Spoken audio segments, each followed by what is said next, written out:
नमस्कार किसान भाइयों और बहनों, आप सभी का बहुत स्वागत है कृषि दर्शन के आज के अंक में। मित्रों, समय के साथ कृषि व्यवसाय में भी बहुत क्रांतिकारी परिवर्तन हुए हैं। वैज्ञानिकों ने कई ऐसी नई तकनीकें इजाद की हैं जिनसे अब खेती किसानी के लिए हमें खेत या मिट्टी की आवश्यकता भी नहीं रही। जी हाँ, एक ऐसी ही नई तकनीक है हाइड्रोपोनिक। ये तकनीक क्या है और इसमें बिना मिट्टी के कैसे फसल उगाई जा सकती है, आज इस बारे में हम आपको विस्तार से जानकारी देंगे। ये खेती कैसे की जाती है, किस प्रकार एक फार्म हाउस में केवल पानी और पाइप के जरिए आप फसल ले सकते हैं, इस बारे में विस्तार से जानकारी दे रहे हैं हाइड्रोपोनिक तकनीक को अपनाने वाले एक फार्म ऑनर अरविंद धाकड़ जी। दोस्तों, आज हम आए हैं जावरा के समीप रियावन गांव में, जहां पे हाइड्रोपोनिक कल्टीवेशन इस पद्धति से यहाँ पे खेती की जाती है। दोस्तों, ये हाइड्रोपोनिक कल्टीवेशन क्या होता है, किस प्रकार किया जा सकता है और इस कल्टीवेशन को कैसे अपनाया जा सकता है, क्या क्या चुनौतियाँ आपको इसके सामने पेश आएंगी, इन सब के बारे में आज हम इस प्रोग्राम में चर्चा करेंगे। तो दर्शकों, आज हमारे बीच में मौजूद हैं अरविंद धाकड़ जी, जिन्होंने इस कल्टीवेशन को बल्कि ना कि अपनाया है बल्कि एक सफलता का एक नया आयाम भी पेश किया है। ये एक मिसाल है उन कृषकों के लिए और ख़ासकर युवाओं के लिए जो कि इस कल्टीवेशन को अपनाना चाहते हैं। आइए बातचीत करते हैं अरविंद जी से। अरविंद जी, नमस्कार, बहुत बहुत स्वागत है प्रोग्राम में आपका। नमस्कार सर। मेरा नाम अरविंद धाकड़ है और ये जो आप पीछे मेरे देख रहे हैं ये हाइड्रोपोनिक टेक्निक है। हाइड्रोपोनिक टेक्निक मतलब एक ऐसा टेक्निक होता है जिसमें हम लोग बिना मिट्टी के पौधे को ग्रो करते हैं। यहाँ पे मिट्टी का बिल्कुल उपयोग नहीं किया जाता है और जैसा कि मिट्टी का बिल्कुल उपयोग नहीं किया जाता है, इसका मतलब हम लोग प्लांट को कहीं पे भी ग्रो कर सकते हैं। किसी भी प्लांट को ग्रो करने के लिए जो आवश्यक चीज़ें होती है वो 3-4 तरह की चीज़ें हम लोग उसको प्रोवाइड करके प्लांट को हम छत के ऊपर भी ग्रो कर सकते हैं या ऐसी ज़मीन जहाँ पे खेती करने लायक नहीं है, बंजर ज़मीन है या नीचे पत्थर भरे हुए हैं, वहाँ पे भी हम लोग इस टेक्निक का उपयोग करके खेती कर सकते हैं। और आज हमारे जो युवा हैं और खेती की बात जब की जाती है तो हार्ड वर्क आता है कि वहाँ पे बहुत सारा हार्ड वर्क करना पड़ता है, गेंती पावड़ा उठाना पड़ता है। तो ये एक स्मार्ट फार्मिंग है। यहाँ पे आप कोई हार्ड वर्क नहीं है, ये स्मार्ट वर्क है और इस टेक्निक का उपयोग करके आप बढ़िया सा बिजनेस भी बना सकते हैं और एक अच्छा उत्पादन भी ले सकते हैं। जी, जैसा कि धाकड़ जी ने बताया कि ये एक स्मार्ट वर्क है। आइए हम जानते हैं धाकड़ जी से कि किस प्रकार इसकी शुरुआत की जा सकती है। धाकड़ जी, इस कल्टीवेशन की शुरुआत के लिए हमें सबसे पहले क्या करना हो? इसके लिए सबसे पहले तो हमको थोड़ा सा कॉन्सेप्ट को समझना पड़ेगा, क्योंकि प्लांट कई तरह के होते हैं। कुछ 3 महीने चलते हैं, कुछ 6 महीने चलते हैं, कुछ पत्तेदार सब्जियां होती है, कुछ फ्रूट प्लांट होते हैं। तो वो किस तरह से ग्रो करते हैं उसके अकॉर्डिंग हमको यहाँ सेटअप बनाना पड़ेगा और उस प्लांट को क्या न्यूट्रिशन चाहिए, उसको क्या आवश्यकता होती है ग्रो करने के लिए या प्रोडक्शन के लिए, वो सारी चीज़ें का थोड़ा सा नॉलेज होना चाहिए। उसके अकॉर्डिंग हम इस वे में जा सकते हैं, हाइड्रोपोनिक टेक्निक को अपना सकते हैं। और जैसे आज हमारे जो किसान हैं, जो छोटे किसान हैं, वो छोटी जगह में ज़्यादा उत्पादन नहीं ले सकते हैं। तो ये जो हमारी टेक्निक है इसके अंदर हम लोग वर्टिकल फार्मिंग करके मतलब आधा बीघा में भी हम लोग 4 से 5 बीघा की खेती करके उत्पादन बढ़ा सकते हैं। जी, जैसा कि अरविंद जी ने बताया कि कम स्थान में भी इस तकनीक का उपयोग करके हम ज़्यादा लागत ले सकते हैं। अरविंद जी, जानना चाहेंगे कि युवा तो खैर प्रेरित हैं ही इस तरफ, हमारे जो कृषक भाई हैं जो परंपरागत खेती कर रहे हैं, यदि वे इस तकनीक को अपनाते हैं तो उनको किन किन चुनौतियों का सामना करना पड़ेगा? जो हमारे परंपरागत किसान हैं, आज परंपरागत खेती की बात की जाती है तो वहाँ पे किसानों को उन की क्रॉप का रेट नहीं मिल पाता है, भाव नहीं मिल पाता है। तो उन क्रॉप को लेके भी हम लोग हाइड्रोपोनिकली जा सकते हैं, बट इसमें कुछ लिमिटेशन भी होता है कि हम लोग गेहूं लगा लें, इसमें चावल लगा लें तो वो थोड़ा सा टिपिकल हो जाता है। तो यहाँ पे हम लोग अधिकतर एक्जोटिक वेजिटेबल या हमारी रेगुलर सब्जियाँ जैसे पालक, धनिया, मिर्ची, इन चीज़ों को लेके अगर हम इसमें जाएंगे तो अच्छा रिस्पॉन्स आएगा। जी बिल्कुल, सर ने जैसा कि बताया कि जो रेगुलर सब्जियां हैं जैसे धनिया है, मिर्ची है और फल फूल वाली सब्जियां हैं, उनका आप यहाँ पे आसानी से उनको लगा सकते हैं। धाकड़ जी, हम पीछे देख रहे हैं कि कुछ यहाँ पे सेटअप यहाँ पे लगा हुआ है, तो हम सेटअप के बारे में जानकारी लेना चाहेंगे कि यदि कोई इस सेटअप को लगाना चाहता है तो एक खर्चा, एक अनुमानित खर्चा उसको क्या आएगा? डिपेंड करता है कि वो किस वे में जाए। मतलब यहाँ पे हम लोग ग्रीन हाउस की बात करें तो ग्रीन हाउस कई तरह के होते हैं, जैसे कि शेड नेट हाउस होता है, पॉली हाउस होता है, ग्लास हाउस होता है। तो हम लोग जो क्रॉप लगा रहे हैं उसके अकॉर्डिंग उसको कितना टेम्परेचर चाहिए वो सारी चीज़ें समझ के हम लोग ग्रीन हाउस की डिज़ाइन करेंगे। तो यदि आप आउट ऑफ सीजन क्रॉप को ग्रो करना चाहते हैं तो आपको पोलियोस बनाना पड़ेगा, उसमें फैन पैड फोगर लगाना पड़ेंगे, तो उसका थोड़ा खर्चा ज़्यादा आएगा। फिर भी एक मोटा मोटा मैं आपको अनुमान बताता हूँ कि 400 से 500 रुपये स्क्वायर फीट का खर्चा आएगा उस पोलियोस के अंदर, अगर हम इस टेक्निक को अपनाते हैं। यदि हम नेचुरल काम करना चाहते हैं, मतलब सीजन के अकॉर्डिंग, जैसे सर्दी का मौसम है तो सर्दी की क्रॉप लगा ली, गर्मी का मौसम आया गर्मी की क्रॉप लगा ली, तो हम सिंपल वे में एक नेट हाउस के अंदर भी ये चीज़ें कर सकते हैं। तो नेट हाउस में यदि हम लोग बात करते हैं तो लगभग 200 से 250 रुपये इसका स्क्वायर फीट का खर्चा आता है, जिसमें ऐसा वर्टिकल फार्मिंग भी हो जाता है। इससे रिलेटेड और भी जो सेटअप होते हैं वो सारी चीज़ें हम लोग इसमें लगा सकते हैं। जी, तो आपका कहना यह है कि कम लागत में भी यह कल्टीवेशन शुरुआत की जा सकती है। हाँ, कम लागत में भी शुरुआत की जा सकती है। और किसान, जैसे कोई बड़ा किसान है जिसके पास 10, 12, 15 एकड़ ज़मीन है, तो वो आधा एकड़ से इसकी शुरुआत कर सकता है। आप एक लंबे समय से ये कल्टीवेशन करते आ रहे हैं, क्या इसके पहले कोई दूसरी खेती आपने अपनाई हुई थी या बाद में आपने विचार बनाया कि इसको अपनाना है? हम लोग तो हमारा बैकग्राउंड पूरा फार्मिंग है, बचपन से ही खेती कर रहे हैं, और ट्रेडिशनल के साथ हम हॉर्टिकल्चर क्रॉप्स को भी लगाते हैं। और हम लोगों ने फिर एक हमारा टूर बना था इजराइल का, तो वहाँ से हम लोगों ने हाइड्रोपोनिक टेक्निक देखा था, समझा था। और उस टाइम हम ज़मीन पे स्ट्रॉबेरी की खेती करते थे। तो ज़मीन पे स्ट्रॉबेरी की खेती के लिए हम लोगों को एक बीघा के अंदर 10,000 पौधे लगाना पड़ते थे। तो जब हमने इस कॉन्सेप्ट को समझा तो यहाँ एक बीघा में लगभग 70 से 80,000 पौधे लग जाते हैं। तो उस टाइम से फिर हम लोगों ने इसको देखा कि कम जगह में भी बहुत सारा पौधा लग के बहुत अच्छा प्रोडक्शन आता है। तो इस तरह से हमने इसकी शुरुआत करी। कम स्थान में आप ज़्यादा प्रोडक्शन ले सकते जी, हैं, तो सर ज़मीन के मुकाबले कितना प्रोडक्शन बढ़ा हुआ मिलेगा? स्वाभाविक बात है, नंबर ऑफ प्लांट आपके बढ़ रहे हैं तो, और ग्रीन हाउस के अंदर आप कर रहे हैं तो उस क्रॉप की आप लाइफ बढ़ा देते हैं। जैसे कि मैंने कोई प्लांट बाहर लगा रखा है जो ओपन फील्ड के अंदर है, तो वहाँ पे वो 4 महीने चलेगा, तो यहाँ पे कंट्रोल में वो 6 महीने चलेगा। तो स्वाभाविक बात है 2 महीने ज़्यादा चला तो उसका प्रोडक्शन ज़्यादा आएगा। तो वहाँ पे जो प्रोडक्शन आ रहा है उससे कुछ ज़्यादा हम लोग यहाँ लेते हैं, और यहाँ नंबर ऑफ प्लांट ज़्यादा है तो उसकी वजह से भी हमारा प्रोडक्शन बढ़ जाता है। जी, जो कृषक भाई हैं या फिर जो युवा हैं वो इस कल्टीवेशन को सीखना चाहते हैं, तो सर वो किस प्रकार सीख सकते हैं और कितने दिन की ट्रेनिंग होती है? सर, हमारे धाकड़ हाइड्रोपोनिक पे तो 2 दिन का वर्कशॉप होता है, जो अभी आने वाले टाइम में हम लोग 7 दिन का वर्कशॉप भी कर रहे हैं, क्योंकि वो पूरा प्रैक्टिकली तौर पे रहेगा। फार्म पे यहाँ पे रहना पड़ेगा और अपने हाथों से वर्क करना पड़ेगा, क्योंकि ये जो चीज़ें आप देख रहे हैं, जो प्लांट देख रहे हैं, इनको ग्रो करना, इसमें थोड़ा प्रैक्टिस चाहिए। मतलब आपको थोड़ा प्रैक्टिकल होना पड़ेगा, न्यूट्रिशन डालना है, सीडलिंग बनाना है, क्योंकि ये बहुत सारी चीज़ों को मिल के हाइड्रोपोनिक बनता है। क्योंकि नर्सरी भी एक सब्जेक्ट होता है, आपको इसमें पेस्ट कंट्रोल करना है, वो भी ऑर्गेनिक वे में पेस्ट को कंट्रोल करना है। तो वो सारी चीज़ों के लिए हम लोग 7 दिन का पैकेज लेके आ रहे हैं। सर, जैसा कि आपने बताया कि यह जो पद्धति जो अपनाई हुई है इसमें मिट्टी का प्रयोग बिल्कुल नहीं जी। किया जा रहा है, तो मिट्टी के स्थान पे फिर आप किस चीज़ का उपयोग कर रहे हैं? हाँ, मिट्टी का बिल्कुल उपयोग नहीं किया जाता है। तो हमारे प्लांट को कुछ ना कुछ मीडिया तो चाहिए जो उस प्लांट को सीधा खड़ा रखने के लिए काम करे। तो हम लोग यहाँ पे कोकोपीट का, क्ले बॉल का, या फिर वर्मीकोलाइट या परलाइट का उपयोग करते हैं। तो इसके साथ में ये भी सुनने में आता है कि इसमें पानी निरंतर चलता रहता है, तो इसके बारे में बताइए। जी, इस हाइड्रोपोनिक में कुछ सेटअप ऐसे होते हैं जिसमें हम पानी का कंटिन्यू फ्लो करते रहते हैं।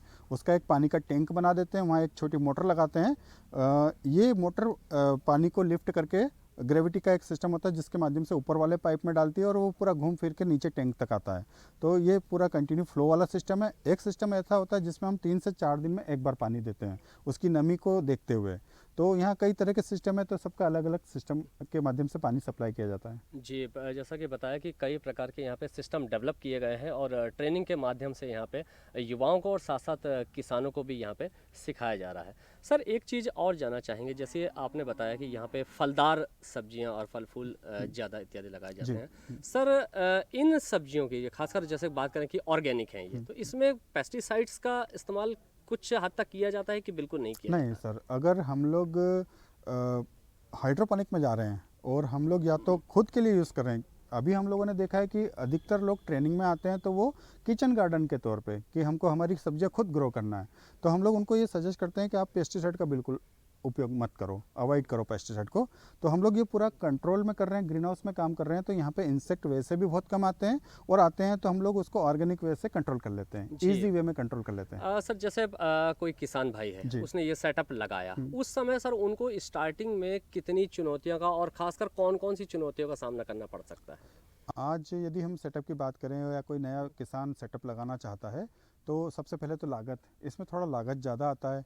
और यदि वो किसान खुद आज अपने इंडिया में बात की जाती है ना कि कोई मशीनरी है तो उसको जुगाड़ करके बना लें, तो अगर आप उसको जुगाड़ करके बना लेते हैं तो हो सकता है वो लागत आपका आधा ही रह जाए।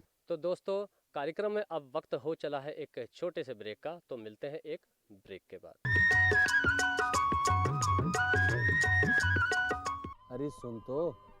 मुझे क्या सुनाना चाहते हो? जो सुनाओ मेरी सौतन को। किसको? अरे वही तुम्हारा मोबाइल फोन जिससे सुबह शाम दिन रात चिपके रहते थे और कहते थे किसान कॉल सेंटर से बातें हो रही हैं। अच्छा ये बात है। हाँ क्यों, क्या हुआ? अब बात नहीं होती क्या? अब तो झट से बात हो जाती है। संबंधी समस्याओं का अपनी भाषा में तुरंत हल पाने के लिए पूरे भारत में किसी भी फोन से हेल्पलाइन नंबर पर संपर्क करें। किसानों का दोस्त किसान कॉल सेंटर।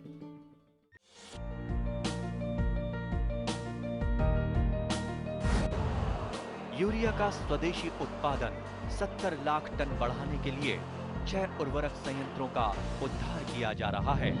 FCIL के गोरखपुर, सिंदरी, तलचर और रामागुंडम संयंत्र, HFCL की बरौनी इकाई और BVFCL की नामरू फोर्थ। सोने पर सुहागा ये है कि देश में अब बनेगा सिर्फ नीम लेपित यूरिया, क्योंकि इससे होगा किसानों का फायदा ही फायदा। अनाज का उत्पादन 10% तक बढ़ेगा। बढ़ेगी 10 से 15% नाइट्रोजन क्षमता।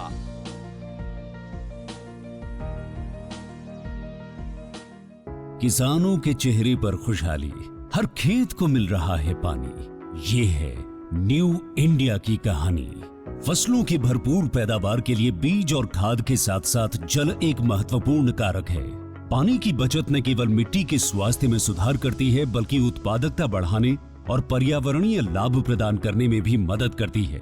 इसके अलावा पानी की उतनी ही मात्रा से लंबे समय तक सिंचाई तथा विस्तारित क्षेत्र में सिंचाई करने में भी मदद मिलती है। इसे ध्यान में रखते हुए माननीय प्रधानमंत्री श्री नरेंद्र मोदी जी के दूरदर्शी नेतृत्व में कृषि एवं किसान कल्याण मंत्रालय ने साल 2015-16 में पर ड्रॉप मोर क्रॉप यानी प्रति बूंद अधिक फसल योजना लागू की थी। पर ड्रॉप मोर क्रॉप पर सरकार का बहुत जोर है और ये समय की मांग भी है। साथियों, माइक्रो इरिगेशन भी इनपुट कॉस्ट कम करने का और ज्यादा प्रोडक्शन का बहुत बड़ा माध्यम है और एक प्रकार से एनवायरनमेंट की भी सेवा है। सूक्ष्म सिंचाई के माध्यम से उपलब्ध जल संसाधनों के उपयोग को इष्टतम किया जा रहा है। इसका उपयोग सटीक सिंचाई और बेहतर ऑन फार्म जल प्रबंधन प्रथाओं को बढ़ावा देने के लिए भी किया जा रहा है। सूक्ष्म सिंचाई का ये तरीका भंडारित जल के संरक्षण और प्रबंधन में भी मददगार है। सूक्ष्म सिंचाई को 2 तरीकों से अपनाया जाता है। पहला, ड्रिप इरिगेशन। इस तकनीक में पानी को पौधों की जड़ों पर बूंद बूंद करके पहुंचाया जाता है। इस कार्य के लिए पाइप, नलियां तथा एमीटर का नेटवर्क लगाना पड़ता है। इसे टपक सिंचाई या बूंद बूंद सिंचाई भी कहते हैं। दूसरा तरीका है स्प्रिंकलर इरिगेशन। इस तकनीक में दबाव के तहत पानी का छिड़काव किया जाता है और बारिश के रूप में पाइपों के नेटवर्क से जुड़े नोजल सेट के माध्यम से पौधों पर बरसाया जाता है। योजना के मूल्यांकन से पता चला है कि माइक्रो इरिगेशन से जल उपयोग दक्षता में लगभग 30 से 70% तक सुधार हुआ है। विभिन्न फसलों की उत्पादकता में 9 से 60% तक की वृद्धि हुई है तथा गुणवत्ता भी बढ़ी है। किसानों की आय में 10 से 69% तक की बढ़ोतरी हुई है। पंपिंग में विद्युत ऊर्जा और डीजल की बचत हो रही है। साथ ही इससे ग्रामीण क्षेत्र में रोजगार के अवसर भी उत्पन्न होते हैं। पर ड्रॉप मोर क्रॉप यानी प्रति बूंद अधिक फसल के तहत ड्रिप और स्प्रिंकलर सिस्टम के लिए सरकार छोटे और सीमांत किसानों को 55% और अन्य किसानों के लिए 45% की सहायता प्रदान करती है। इसके अलावा कुछ राज्य सूक्ष्म सिंचाई को प्रोत्साहित करने के लिए किसानों को अतिरिक्त सब्सिडी भी प्रदान करती है। इसे लगाने के लिए एक लाभार्थी को अधिकतम 5 हेक्टेयर क्षेत्र में सूक्ष्म सिंचाई हेतु सहायता मिलती है। पिछले 9 वर्षों में प्रति बूंद अधिक फसल यानी पीडीएमसी योजना के माध्यम से सूक्ष्म सिंचाई के तहत लगभग 78 लाख हेक्टेयर क्षेत्र को कवर किया गया है, जो कि 81% से अधिक सूक्ष्म सिंचाई कवरेज है। इसके अलावा सूक्ष्म सिंचाई के कवरेज के विस्तार के लिए नाबार्ड के साथ मिलकर 5,000 करोड़ रुपए की सूक्ष्म सिंचाई कोष यानी MIF बनाया गया है एवं इस कोष को 10,000 करोड़ रुपए तक बढ़ाना प्रस्तावित है। पर ड्रॉप मोर क्रॉप योजना का लाभ पाने हेतु अपने नजदीकी कृषि एवं उद्यान विकास के कार्यालय से संपर्क करें। माननीय प्रधानमंत्री श्री नरेंद्र मोदी जी के मार्गदर्शन में देश का किसान अब आत्मनिर्भर होकर खुशहाली की ओर अग्रसर है। देश अब संकल्प से सिद्धि की ओर बढ़ चला है।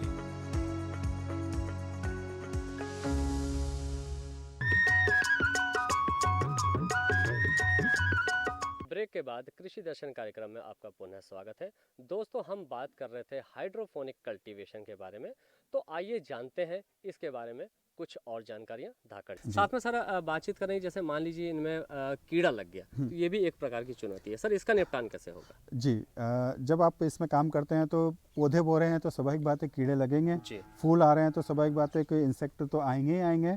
तो वो देख के उस इंसेक्ट को कैसे कंट्रोल किया जाए, ऑर्गेनिक वे में कैसे कंट्रोल किया जाए, उसके लिए हम लोग कुछ इक्विपमेंट ऐसे लगा देते हैं इसके अंदर, जैसे कि येलो ट्रैप होता है, फेरोमोन ट्रैप होता है, या फिर ब्लू ट्रैप होते हैं, या फिर लाइट ट्रैप होते हैं। ये जो ट्रैप होते हैं इसमें हम लोगों को कोई स्प्रे करने की आवश्यकता नहीं होती, ऑटोमेटिक इंसेक्ट इसमें कंट्रोल में आ जाते हैं या ट्रैप हो जाते हैं। तो ये चीज़ें हम लोग अपनाएं, नीम ऑयल का स्प्रे करें।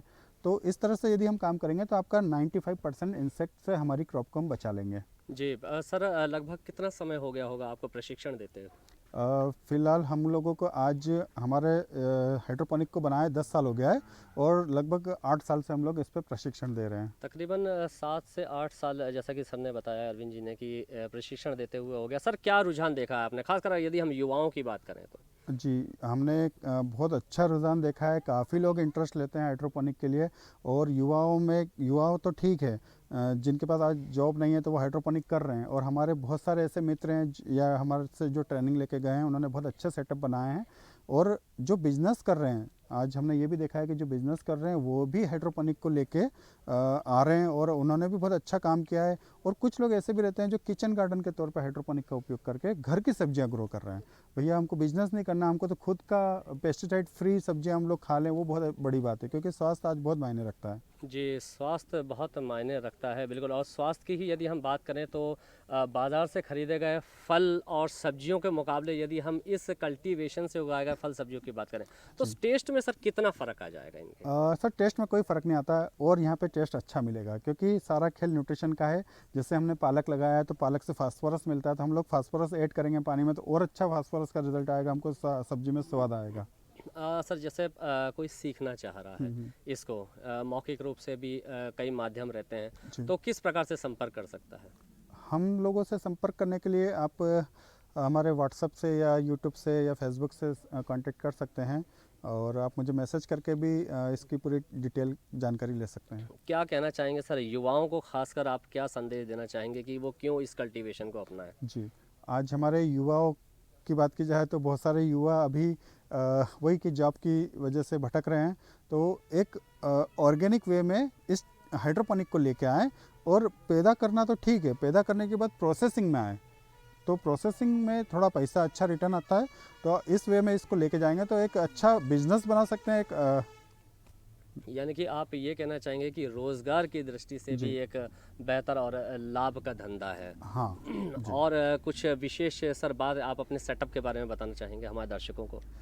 हमारे यहाँ तो जैसे मैंने बताया, हमारा ट्रेनिंग सेंटर भी है, और ट्रेनिंग सेंटर के अकॉर्डिंग हमारे यहाँ ऑल इंडिया से लोग आते हैं। तो अब यहाँ पे मुझे कई तरह के सेटअप भी रखना पड़ते हैं डेमोस्ट्रेशन के तौर पे, क्योंकि हमारे यहाँ जैसे लेट्यूस की खेती हम लोग डेमोस्ट्रेशन के तौर पे करते हैं, बट यहाँ पे कोई परचेस नहीं करता है। पर जो कोई व्यक्ति मुंबई से आता है तो उसको लेट्यूस कैसे ग्रो किया जाए, तो उसके लिए मतलब हमारे यहाँ हाइड्रोपोनिक के सारे सेटअप हम लोगों ने यहाँ पे बनाए हैं, जिस पे हम लोग लोगों को सिखाते हैं उसको कैसे ऑपरेट किया जाए या कैसे उसको बनाया जाए। ये सारी चीज़ें हम प्रैक्टिकली तौर पे हम लोग कर रहे हैं। इसके साथ हम लोग नर्सरी का सब्जेक्ट या ऑर्गेनिक फार्मिंग, ये चीज़ें भी हम साथ में लेके चलते हैं। वहीं विशेषकर यदि हम सर पानी की बात करें, आपने कहा कि कोकोपिट का इस्तेमाल किया जाता है, साथ में इसमें कंटिन्यूस रनिंग वाटर है, तो सर उस रनिंग वाटर और केवल कोकोपीट से उसको कितने न्यूट्रिएंट्स मिल पाएंगे? सर रनिंग वाटर में तो कोई न्यूट्रिशन होता नहीं है, और यदि होता भी है, कहने का मतलब यदि हम पानी जो ले रहे हैं वो सॉल्टी है या हाई TDS का पानी है, तो वो तो हम अवॉइड करते हैं। हम लोग इसमें ऐसा पानी लेते हैं जिसमें किसी तरह का कोई नेचुरल तरीका सॉल्ट ना हो, तो हम लोग इसमें सॉफ्ट वाटर लेते हैं, और हमारे जो पौधे हैं इनको जो न्यूट्रिशन चाहिए वो उस पानी के अंदर ऐड करते हैं। और हमारा जो कोकोपीट होता है उससे भी कोई न्यूट्रिशन नहीं मिलता है, तो जो भी पौधे को न्यूट्रिशन चाहिए वो हम लोग टैंक में डालते हैं, और तो उसके माध्यम पानी के थ्रू आप उसको यस न्यूट्रिएंट्स दे हम देते हैं। हाँ, ये जो सिस्टम होता है इसमें जी। पाइप में पानी का फ्लो किया जाता है, और वो जो पानी होता है वो न्यूट्रिशन वाला होता है, जिसके माध्यम से वो जो जड़ें होती है जो पानी में तैर रही होती है वो उसको लेके फिर पौधा ग्रो करता है। जैसे कि आपने बताया कि रनिंग वाटर है उसमें न्यूट्रिएंट डाल दिए गए। ये जो कोकोपीट का जो आपने इस्तेमाल किया हुआ, तो वो वन टाइम रहती है कि आप इसको दूसरी बार भी इस्तेमाल कर सकते हैं? कोकोपीट तो हम लोग काफ़ी लंबे समय तक यूज़ कर सकते हैं। यानी कि यदि कोकोपीट का दोबारा इस्तेमाल किया जाए तो लागत में वो भी कमी आएगी इसमें? यस, एक बार हमने कोकोपीट खरीद लिया, उसको जब हम नई क्रॉप लगाते हैं, जैसे आज हमने कोई क्रॉप हार्वेस्ट कर ली, तो उसका जो कोकोपीट बचा, जो नेट पॉट में बचा, उसको आप वॉश करिए, ट्रीटेड करिए, सुखाइए, उसके बाद वापस से नई क्रॉप के लिए यूज़ कर सकते हैं। वहीं सर यदि हम तकनीक की बात करें तो ये भी एक नई तकनीक है। इसके अलावा सर कोई और दूसरी तकनीक के बारे में आप बताना चाहेंगे या जिस पे आप काम कर रहे हो? अभी हम लोग हॉर्टिकल्चर क्रॉप्स पे ज़्यादा काम कर रहे हैं, और इसमें भी प्रोसेसिंग पे, मतलब हम लोगों के पास अंजीर की 12 वेराइटियाँ हैं, तो अंजीर की खेती भी बहुत अच्छा सब्जेक्ट है। उसको कैसे प्रोसेस किया जाए, किसान अपनी क्रॉप को कैसे प्रोसेस करें, इसके ऊपर हम लोग आगे फोकस कर रहे हैं। प्रोसेस और प्रिजर्वेशन की प्रिजर्वेशन कैसे किया जाए उसके ऊपर हम लोग पूरा फोकस कर रहे हैं, उसके ऊपर भी जी। चल रहा है लगातार। सर अंत में आप हमारे कृषक भाइयों को, किसान भाइयों को और खासकर युवाओं को क्या संदेश देना चाहेंगे? मैं यही संदेश देना चाहूँगा कि नई टेक्नोलॉजी को एडॉप्ट करना चाहिए, और परंपरागत खेती अपनी जगह ठीक है, बट नई जो टेक्निक है उसको आप अपनाइए, और थोड़ा बाहर निकलिए, क्योंकि जब तक हम घर से बाहर नहीं निकलेंगे तब तक हम नई टेक्नोलॉजी देख नहीं पाएंगे। जी बिल्कुल। तो आज हमने सीखा हाइड्रोपोनिक कल्टीवेशन के बारे में, किस प्रकार की यह खेती है, कैसे की जा सकती है और क्या क्या चुनौतियां इसमें पेश आती हैं। और चलिए किसान भाइयों, अब आप देखिए खबरें खेती की। नमस्कार किसान भाइयों, स्वागत है आपका खबरें खेती की में। आज के मुख्य समाचार इस प्रकार हैं। कैलेंडर का विमोचन, समाचार KVK रीवा से, मटर की फसल में कीट नियंत्रण, प्याज की पौध रोपाई, मल्टी क्रॉप प्लांटर, पशुओं में तिल्ली बुखार, राष्ट्रीय कृषि बाजार योजना ई-नाम। अब खबरें विस्तार से। कैलेंडर का विमोचन हुआ। पशुपालन एवं डेयरी राज्य मंत्री स्वतंत्र प्रभार श्री लखन सिंह पटेल ने मंगलवार को MP state cooperative dairy federation 2024 के नवीन कैलेंडर का विमोचन अपेक्स बैंक गेस्ट हाउस में किया। कैलेंडर में सांची दूध और दुग्ध उत्पादों को आकर्षक तरीके से दर्शाया गया है। इस अवसर पर प्रमुख सचिव पशुपालन एवं डेयरी श्री गुलशन बामरा सहित वरिष्ठ अधिकारी मौजूद थे। समाचार KVK रीवा से, देश में बाइसिकल मैन ऑफ इंडिया के नाम से ख्याति प्राप्त नीरज प्रजापति ने श्री अन्न संवर्धन हेतु संचालित अपनी साइकिल यात्रा में रीवा भ्रमण किया। उनकी यह यात्रा कश्मीर से कन्याकुमारी भारत सरकार के सहयोग व मार्गदर्शन में लगभग 4000 किलोमीटर से अधिक की है। Bicycle man of India Neeraj Prajapati ji ने बताया कि इस यात्रा का उद्देश्य किसान भाइयों, महिलाओं एवं शहरी उपभोक्ताओं को मोटे अनाजों की जैसे कोदो, कुटकी, रागी आदि के विषय में जागरूक करना एवं युवा उद्यमी को इसके प्रसंस्करण व्यवसाय से जोड़ना है। पूर्व में भी प्रजापति द्वारा जैविक एवं प्राकृतिक खेती के प्रसार हेतु 50,000 किलोमीटर की साइकिल यात्रा की गई है। इस अवसर पर रीवा में उनके आगमन पर कृषि विज्ञान केंद्र के प्रमुख एवं अन्य वैज्ञानिकों ने भव्य स्वागत किया। किसानों एवं छात्र छात्राओं से मोटे अनाजों की खेती की संभावनाएं एवं उद्यमिता विकास पर बाइसिकल मैन ऑफ इंडिया ने विस्तृत चर्चा की। उन्होंने बताया कि रीवा जिले में मोटे अनाजों की खेती की अपार संभावनाएं हैं एवं उनसे भरपूर लाभ कमाया जा सकता है। मटर की फसल में कीट नियंत्रण, मटर की फसल में पत्ती व फलियों को खाने वाले कीट इस समय फसल को सर्वाधिक नुकसान पहुंचाते हैं। यह कीट दिन प्रतिदिन इतनी तेजी से बढ़ता है कि समय पर नियंत्रण न होने से फसल को 40 से 60% तक नुकसान पहुंचा देता है। इस कीट के रासायनिक नियंत्रण के लिए क्लोरोसाइपर दवा की 2 मिलीलीटर मात्रा या लैम्ब्डासाइहेलोथ्रिन दवा की 2 मिलीलीटर मात्रा प्रति लीटर पानी के हिसाब से घोल बनाकर 200 लीटर घोल का प्रति एकड़ के हिसाब से छिड़काव करना चाहिए, जिससे कीट पर नियंत्रण पा सकें। प्याज की पौध रोपाई। प्याज की पौध 6 से 7 सप्ताह की अवस्था पर खेत में रोपाई के लायक हो जाती है। प्याज के रोपे खेत में लगाने का सही समय 10 जनवरी से फरवरी का प्रथम सप्ताह माना जाता है। इसके बाद की गई रोपाई पर उपज में काफ़ी कमी हो जाती है। अभी पौध रोपाई शाला में प्याज की पौध बढ़वार की अवस्था में है। इस अवस्था में पौध की पत्तियों के ऊपरी भाग के पीला होने की व बढ़वार कम होने की समस्या रहती है। ऐसी स्थिति में मैंकोजेब फफूंदनाशक रसायन का 2.5 ग्राम प्रति लीटर पानी में घोल बनाकर छिड़काव करें। जब रोपणी को मुख्य खेत में लगाएं तो क्यारियों में पानी दे दें, जिससे पौधे को आसानी से जड़ सहित उखाड़ा जा सके व रोपाई के तुरंत बाद सिंचाई कर देना चाहिए।